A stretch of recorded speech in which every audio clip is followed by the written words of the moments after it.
Hey everyone, this is Derrick Broze with the Conscious Resistance Network. And today I have another very important interview. It's been a little while since I've done an interview like this, but I want to make sure that everybody who is hearing this stays all the way through, checks out the guest's information. I've got several of his previous lectures and Substacks that I want you to take a look at, as well as showing you guys how, he is one of the only other people I've seen besides myself. There may be others, but just that I've come across who are speaking out about some very important aspects of United Nations meetings. I want to refer you back to an article I wrote back in May talking about how the United Nations Secretary was lamenting that the world's going to fall short of the United Nations Sustainable Development Goals and Agenda 2030. And at that time, I noted that there was something that they were discussing called the Summit of the Future, as well as what just recently passed in September, the SDG Summit that took place in New York City. Then in July, I wrote about this again when we had more than 50 heads of state meeting in Paris when they had a meeting called the Summit for a New Global Financing Pact, which is also tied into this Summit for the Future. And then just at the SDG Summit again in September, the United Nations marking the halfway point to the accomplishment, what they hope they will accomplish, of the Agenda 2030 United Nations Sustainable Development Goals. And as most of my audience is going to be familiar with already, these goals are not about peace and prosperity and helping poor people and saving the planet, but this is actually all about technocratic control and essentially the end of privacy, the end of individual liberty, bodily autonomy, freedom of movement, and in the long term, freedom of speech as well. So these some really, really concerning topics that we're dealing here, and that's why I wanted to give some extra attention. And my guest is Jacob Nordangård, who is, I'm going to let him share about who he is, but he's doing some great work, so let me go ahead and bring him on. Thank you for joining me today. How are you doing? Thank you very much. Well, let's go ahead before we get into some of your lectures, which I just finished watching your lecture on the Leaders Pact for the Future. Before we do all that, could you share with my audience some of your background and your education and just how you found yourself involved in this type of research? Well, I'm a Ph.D. in Science and Technology Studies. And I also have a master's degree in Geography and one in Culture and Media Production. And I've been doing this kind of research for, I would say, 20 years now. And it was 20 years ago, I was kind of worried about something's called peak oil. I had stumbled upon some web pages that talk about that the oil age was coming to an end, and this would bring about a collapse of a civilization, and that made me really scared at the time. So I started to investigate energy, and because I wanted to know if this was real. So that led me into the university for the second time in my life, and I studied geography. And eventually I mapped how energy works and the oil market and everything, and became that made me aware of how the power structures work with the oil and energy. And then later I started my PhD studies, and that led me into how politics work in the higher echelons. I studied European Union biofuels policy, and during that time I mapped the climate change agenda, and I found all these networks working behind the scenes, and I got aware of the plans that they had for the future. Yeah, that's what I want to get into with you today. Sorry to cut you off there. Could you tell me again, just to let the audience know, what country are you coming from? Where are you going to school and working and lecturing? Sure. Yes, I'm Swedish. Okay, so you're pretty close then to the center of a lot of these groups. I mean, there's Sweden, Switzerland. A lot of these agendas are kind of coming from those areas in some cases. Yeah, especially the climate agenda. It's very tied to Sweden and Stockholm, and we also have the big environmental meetings that started in Stockholm in 1972. And I mean, a big part of the agenda started at that time, when it became high power politics. So Sweden is a very big part of this agenda. And I've been at also working at the Stockholm University, and that's very, very central for this, for the establishing of a climate threat as the big issue. And also the planetary boundaries framework comes from the Stockholm University, Stockholm Resilience Center. So I've been very close to the real power. And actually my dissertation that I wrote about European Union biofuel policy, this was, I mean, I found things in that powerful people didn't want to get out, or I mean, being and it was considered dangerous because I mean I'm a Ph.D, so I'm not a nobody doing this research. So I actually was the head of the Club of Rome. Actually tried to intervene and stop my doctoral thesis from being approved. Wow.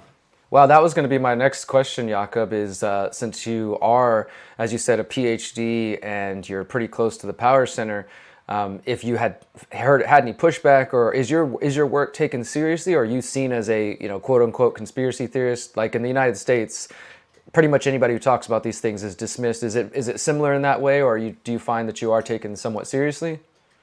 The thing it's impossible to. I mean, I actually worked at the university until 2020, but I was considered problematic. I mean, as I talked about, I didn't believe in the climate threat, so I became a climate denier in their eyes, and also talking about these power structures, that's taboo as well. So I mean, but they couldn't say that I was wrong in my network analysis, and I mean, my thesis was approved. It was just that I mean, they didn't like my conclusions, of course, but. So they can't debunk your research; they just can try to attack your character. It's kind of the age-old tactic, right? And they tried to do this during when I was defending my doctoral thesis, but it backfired for them because they tried to actually to silence me and do not spread the work and not put up the press release or an interview with me, nothing. But because of the involvement of the Club of Rome president, people started to wonder what kind of work is this. So I was going to say that almost feels like a badge of honor if you're getting the Club of Rome to try to stop your work. It shows that I was right and had found something. But it didn't go that well for them because a lot of people started to download my thesis and was interested in the work that I was doing. So after that, they tried everything not even mention me, and they don't. So they haven't really attacked me in that way since I did that. It's 10 years ago now. So now you've kind of settled into a place where you're doing your research. They can't prove you wrong. They can only, at this point, I guess they figured the best strategy is just to ignore you and act like what you're doing, doesn't exist. But through the internet, of course, your work is reaching people like me. I'm over here in Texas in the United States. I live between Texas and Mexico, and I'm going to do what I can to share your work. I think it's some top-notch research. So let's go ahead and jump into that. Let's start with what I just finished watching. Your latest presentation. First, of course, make sure to let everybody know your YouTube channel and your Substack, but you just put out a new lecture called Leaders, Pact for the Future, And there's quite a few things in there that I want to ask you, but maybe you could just start and tell us why you felt this was an important topic to focus on for a lecture. Yeah, I think it's the most important thing at the moment. This is so crucial, this meeting, because that's when they will sign away our freedoms kind of forever. I think it's a kind of a contract with the devil. It's and nobody talks about it. It's very few people that really have a clue about this. So that's why I have decided that I have to put this out and put it in the spotlights on this, and to spread this as much as I can, and also take the important things that will be decided and that we have talked about for a couple of years now, the preparations for this meeting. Yes, there you have it. Okay, great. And so let's get into the details of it. I agree with you that, and like I said a moment ago, I mean, a lot of attention being paid attention to the pandemic treaty, and that's an important document. But this literally sounds like, I mean, even just the title, the Summit of the Future, the Pact for the Future. I talked about the financing pact of the future and all these agreements being made. Like, we are witnessing behind, not even really behind closed doors, just kind of behind the public attention, the implementation of what will be the world government. They've been putting all the pieces in place for years, of course, for decades, but this sounds like this is literally, and from listening to your presentation this morning, you know, the agreements that they're making are in the event of any kind of future emergency, they have a pact in place that they will then enact in the case of another pandemic or climate catastrophe, et cetera, et cetera. Is that what you've been finding in your research on this this pact? Yes. Because one important thing is that they are proposing this emergency platform, and they list 7 potential global shocks that could make the United Nations to convene this platform.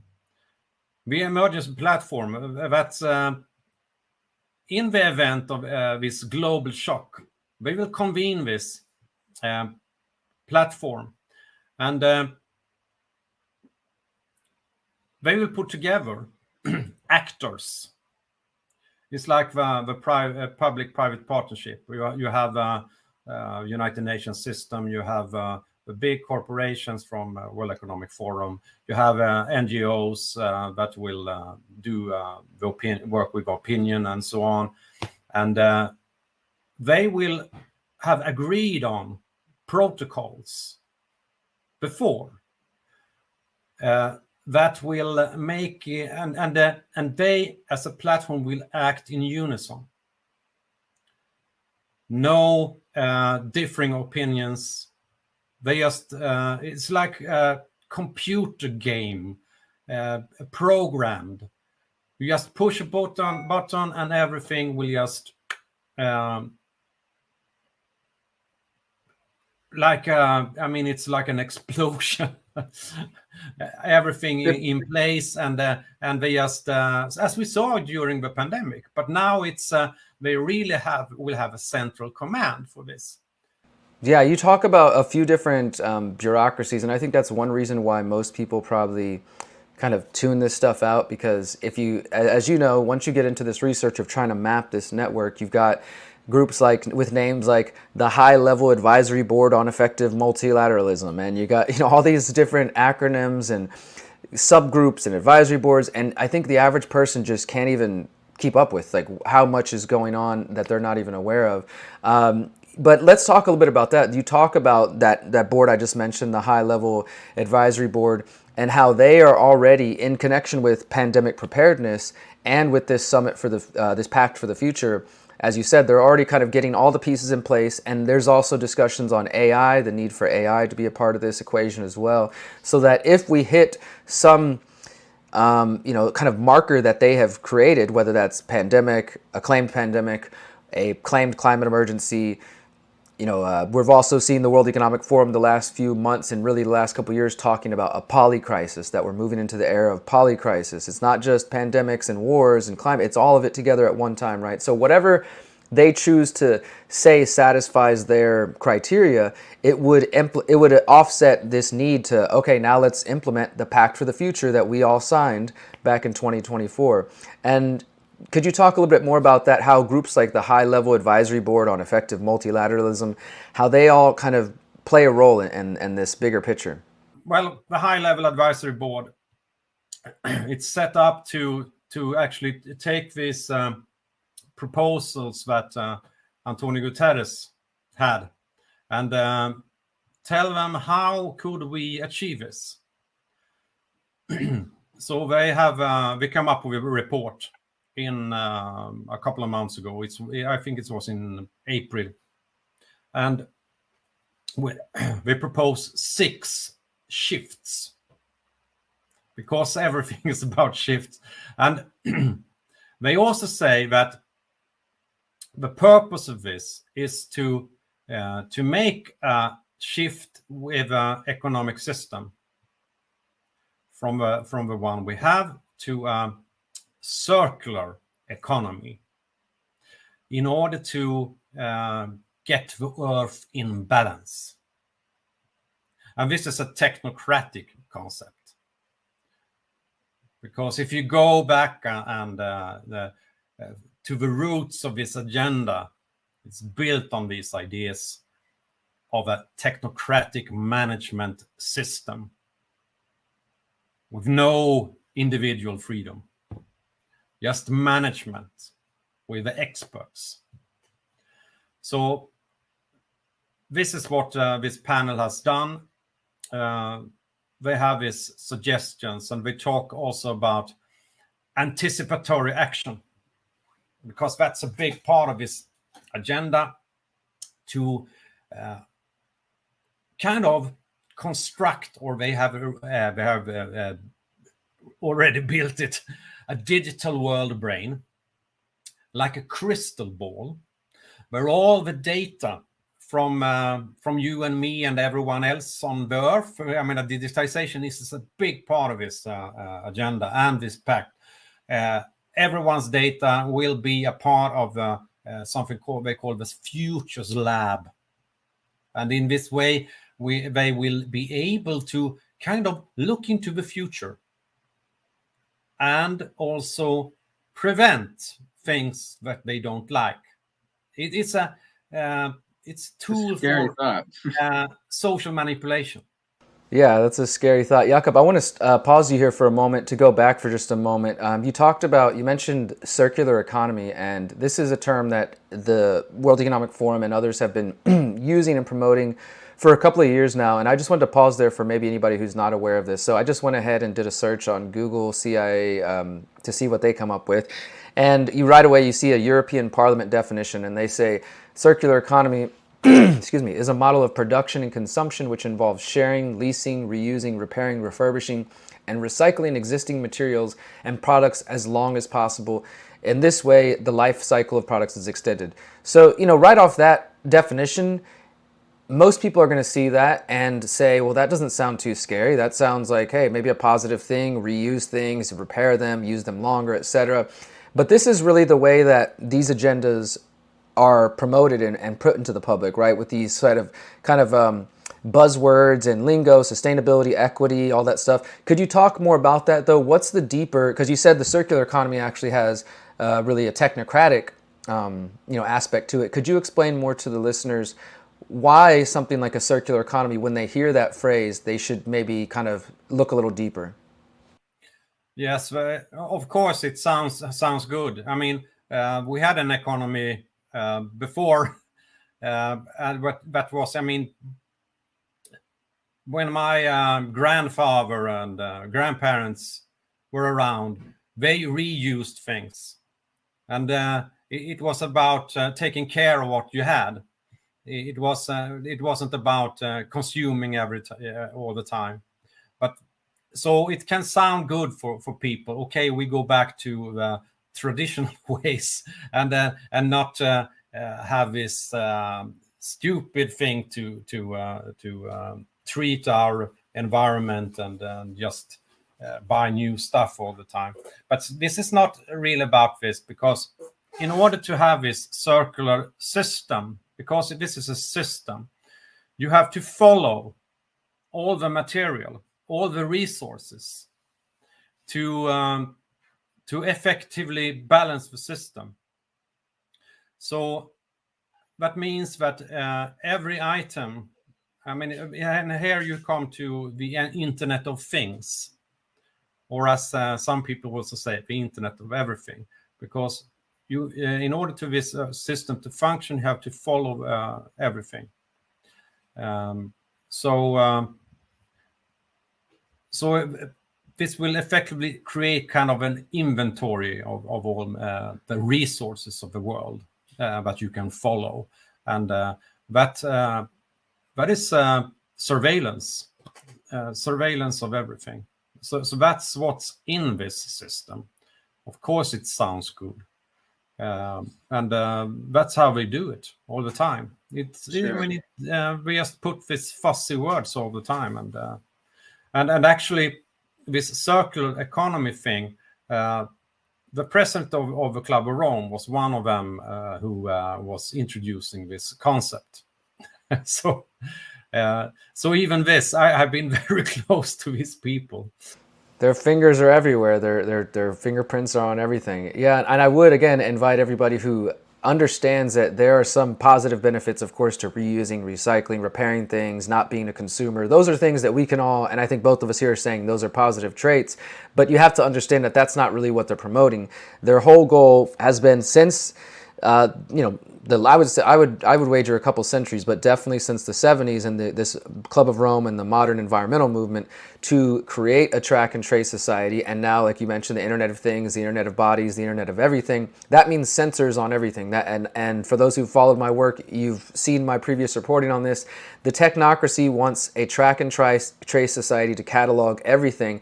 And another way, and I know you've covered this too, another way they're selling this, and I'd like you to share just your thoughts on this, is through the kind of tokenization and the commodification of nature of everything. Like they're claiming they're going to protect nature by cataloging every bit and knowing everything about where every piece of every tree is and every plant is and every animal and every human. This is going to lead to a place where we can protect and know, the best situations, how to deal with the climate change, etc. Can you talk about that? How they're also directly using the climate change narrative to promote this whole strategy and ideology?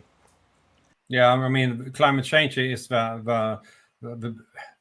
it's a backbone of agenda.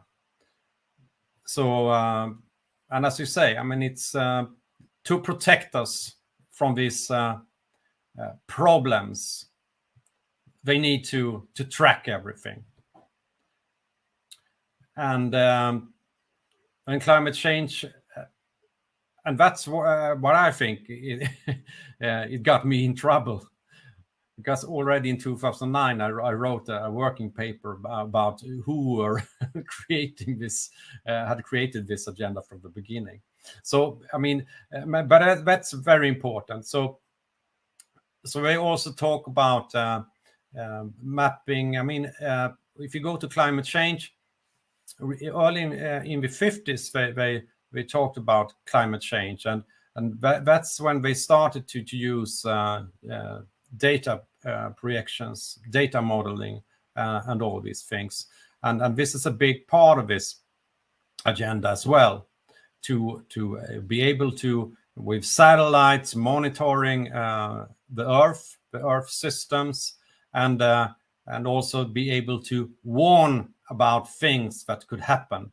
And I mean, it's like you will put people in. And they have talked about this for a long time. This this is a part of this social engineering, where people will have a perception that we have these big problems, so that they will be easily be managed. And this is also part of this, what we call the Planetary Emergency Platform. And this framework with the planetary boundaries.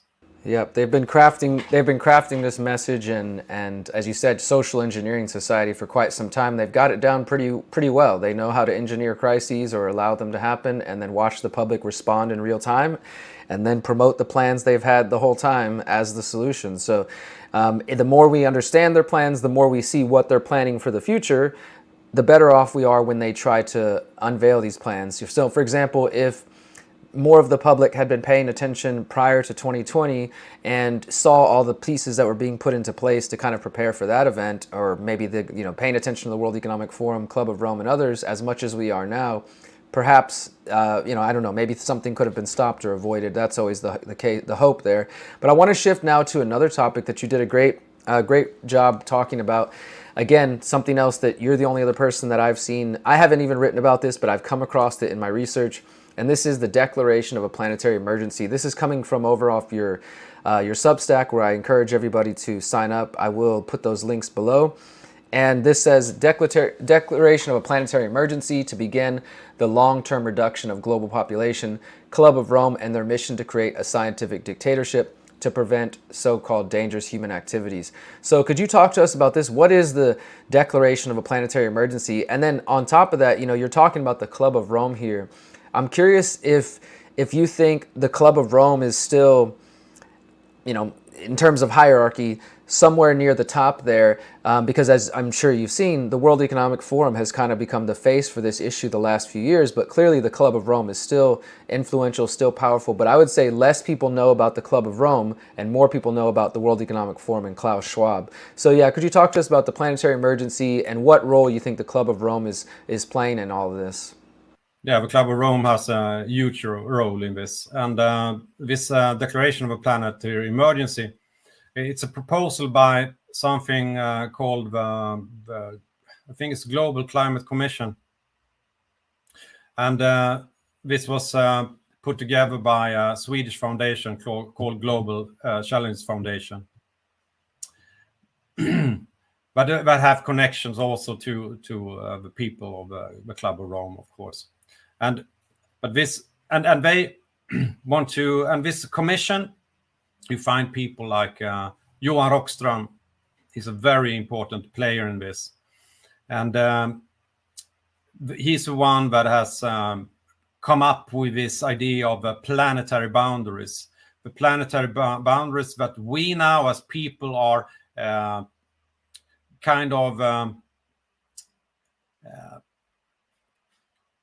I can find my word now, overstepping, and that could create trigger points, trigger events that could be very dangerous for the planet. So, and in November, they will publish a report, this commission, and about that they want at this Summit of the Future a declaration on a planetary emergency. But we now have overstepped. They have this 9 planetary boundaries. They are overstepped like 3 or 4 of them, and now we have to do something. We really have to prevent this. And in the background, they have a network with organizations that are prepared for this. And you find the Club of Rome as a part of this. And if you go back to the idea to this planetary emergency, it originates from like 2005. It was a G7 meeting in Gleneagles in Scotland. And during that meeting, Tony Blair wanted the climate issue to climb higher up on the global agenda. So, and a British psychoanalytic called David Wastel, he was educated at Tavistock. He wrote a paper called Global Warning that they circulated among these attendees at the G7. And he then, after this, and they talked about in this global warning that prepare for the long-term reduction of the global population. So, high-level meeting, political. And after this, he became an advisor of the Club of Rome. And he advised, and because the Club of Rome is the most influential environmental think tank in the world. So it was very important to use them for this. And he advised them to declare a planetary emergency. And also to proclaim that carbon dioxide is an ecotoxin. And that is, I mean, carbon dioxide. I mean, it's the ground for life. It's what plants like. It was we need this. So I mean, it's a more or less proclamation of a war against humanity.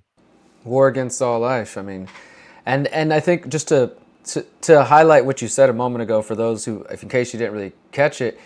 I mean, they say it in their own words that this is going to necessitate a reduction of global population. I mean, this is not just in these documents, but you can find it in some of the writings of these thinkers elsewhere, many of them, of course, being eugenicists.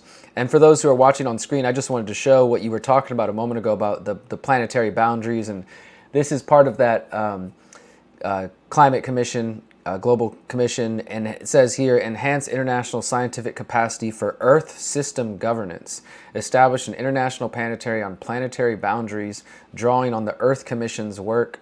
So, I mean, they have, as you said, structures kind of ready to go and put in place.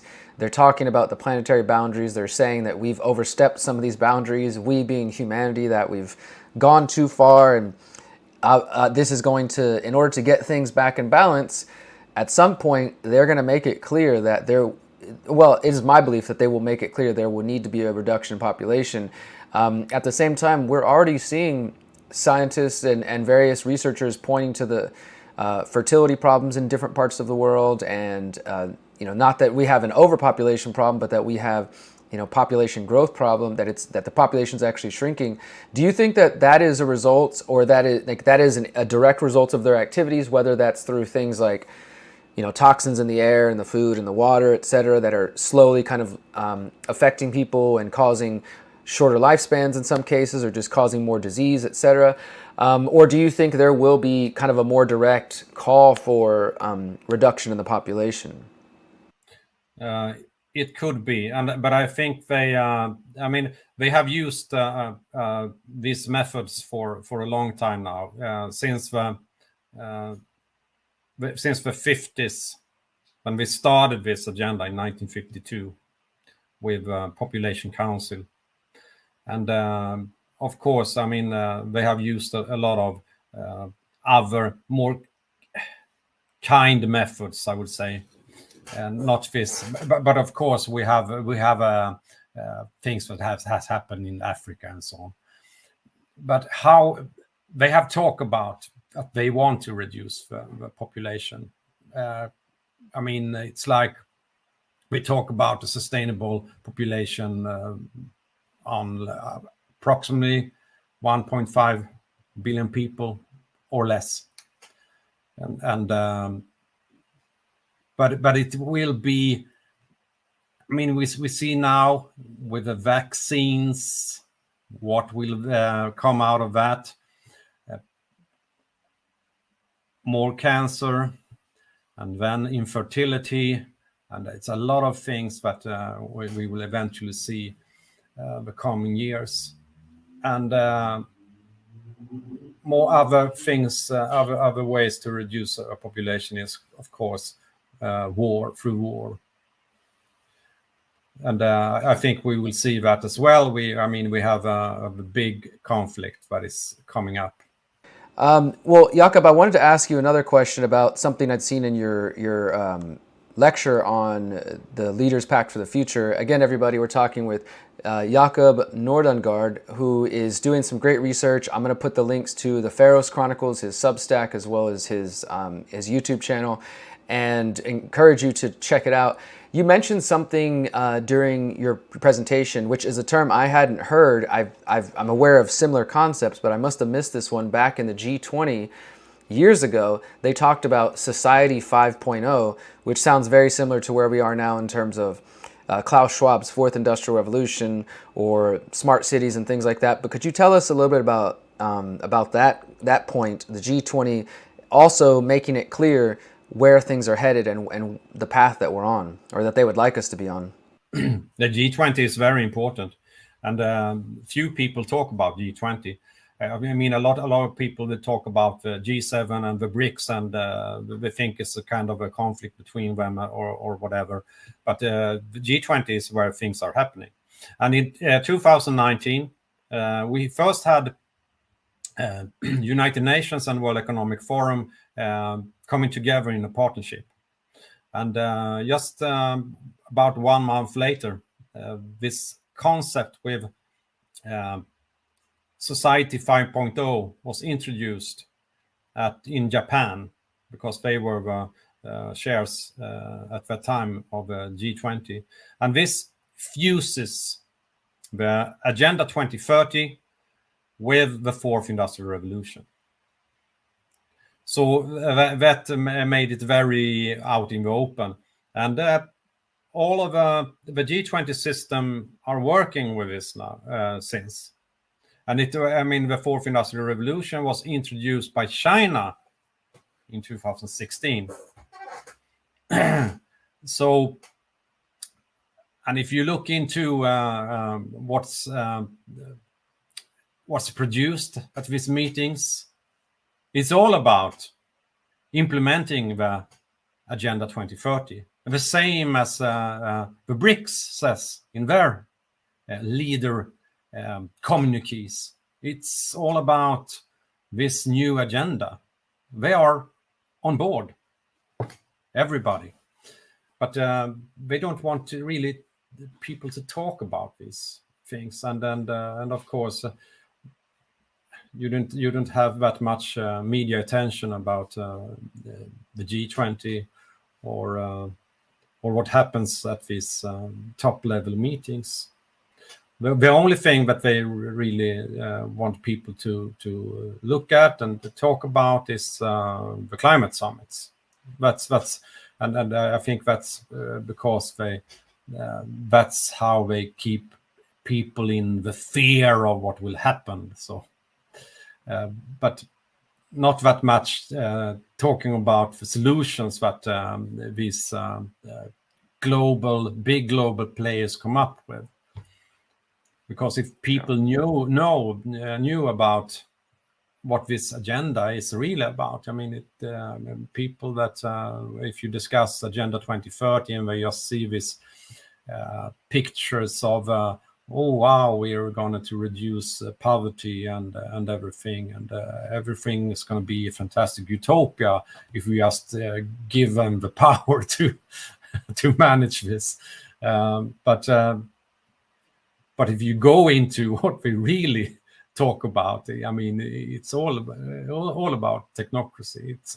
It's nothing to do with the real thing, to creating something of real value for us humans. Yeah, it's a technocratic agenda, and it is clear. Jacob Nordangård, thank you for joining me today. I mean, we've been talking about the Pact for the Future, talking about just now the importance of the G20, touching on Society 5.0, the planetary emergency that has been declared, and the importance of the Club of Rome, which I again want to reiterate to those who are less familiar with the Club of Rome and more familiar with the World Economic Forum. The last question I'll ask you, as somebody who has a Ph.D. studying this research, has mapped out these networks, and you're very close to the power centers, you've had the Club of Rome try to stop your research yourself. Being that close to the power centers and kind of engrossed in this research, do you, on a personal level, do you feel there are any solutions? Like, is there anything that you think that somebody listening to this could do today to help advance the awakening agenda, getting humanity to question these agendas? Or do you feel a little bit more hopeless about where things are? No, the thing is, I'm hopeful because I think this agenda is so megalomaniac and plain stupid. It's so. This is done by sociopaths, Machiavellian sociopaths that think they can actually create something out of this. But they are dependent on the people. They are dependent on us to create a system to enslave us. And that will be their downfall because they can't create anything themselves. They are dependent on the people that program their computers and this system.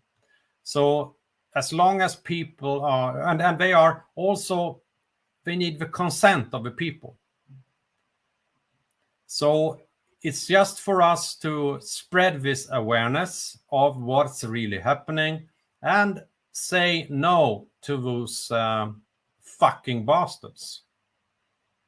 Yeah, I couldn't say it better myself, man. I think we are dealing with a sociopathic, psychopathic agenda, and the best thing we can do is recognize that they have no power without us. They need us. They need us to cooperate. And I think that's both in the sort of physical level as well as maybe more of an esoteric, even spiritual level. They need our participation to complete this agenda, this anti-human agenda. So if we each refuse to participate in our own small and big ways, and share conversations like this and share Jacob's content, then I think we will continue to build a movement around the world. And I really thank you for your time and for your research.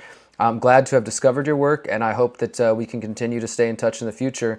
Just let everybody know where's the best place to find your research and your upcoming lectures. Well, you can go to my homepage. That's the most easy to find. jacobnordangård.se, and through that you can find my other work. You can find my books, and I actually have my book called Rockefeller Controlling the Game will be published in the United States by Skyhorse about 1 or 2 months from now. And I also I have another book that will be released soon as well. And you can find also my YouTube and my Substack and everything that you need to get to know about my work. Awesome. Well, I'll have to have you back on once your Rockefeller book comes out in the U.S. through Skyhorse, so we can talk about that. And thank you for your time, Jacob. Thank you for all the work. Thank you very much for bringing me on. Yeah, absolutely. And I appreciate your courage continuing despite having, resistance right in your face. I know it's not easy, especially I'm sure for you as somebody who has put in the time, the energy, and your education, and to be kind of dismissed after all the work you've done. I know that's not easy. So thank you for continuing on. And everybody, please do check out his work. Stay tuned for more interviews here at theconsciousresistance.com. Until next time, remember, you are powerful,